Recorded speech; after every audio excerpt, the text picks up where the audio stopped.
தமிழக அரசியல் களத்தில் பெரும் எதிர்பார்ப்புகளுக்கு மத்தியில் தமிழக வெற்றிக் கழகம் என்ற கட்சியை தொடங்கியுள்ள நடிகர் விஜய் தற்போது தனது அரசியல் நகர்வுகளை தீவிரப்படுத்தியிருக்காரு.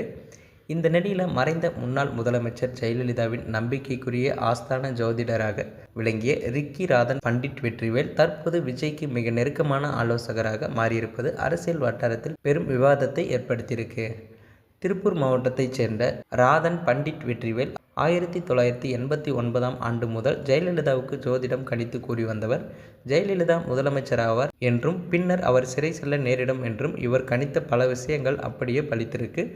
அவர் அதிமுகவின் முக்கிய முடிவுகளில் செல்வாக்கு செலுத்தியிருக்காரு. குறிப்பாக ஜெயலலிதா தனது பெயரின் இறுதியில் கூடுதலாக ஒரு ஏ சேர்த்து கொண்டதற்கும் சசிகலா தனது பெயரை வி.கே. சசிகலா என மாற்றிக்கொண்டதற்கும் இவரே பின்னணியாக இருந்ததாகவும் கூறப்பட்டிருக்காங்க. தற்போது தமிழக வெற்றிக் கழகத்தின் மாநில செய்தி தொடர்பாளராக நியமிக்கப்பட்டுள்ள ராதன் பண்டிட் வெற்றிவேல் விஜயின் அரசியல் பயணத்திலும் முக்கிய பங்காற்றி வருகிறார்.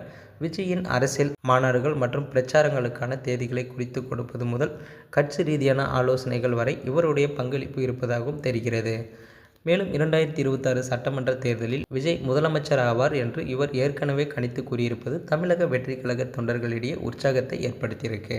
இருப்பினும் பகுத்தறிவு பகலவன் தந்தை பெரியாரை தனது கொள்கை தலைவர்களில் ஒருவராக ஏற்றுக்கொண்ட விஜய் ஜோதிட நம்பிக்கையுள்ள ஒருவரை தனது கட்சியில் முக்கிய பதவியில் அமர்த்தியிருப்பது விமர்சனங்களுக்கு உள்ளாகியுள்ளது. பெரியாரியம் பேசும் விஜய் ஜாதகம் மற்றும் ஜோதிடத்தின் அடிப்படையில் முடிவுகளை எடுப்பதா என சமூக வலைதளங்களில் எதிர்க்கட்சியினர் கேள்வி எழுப்பியும் வராங்க.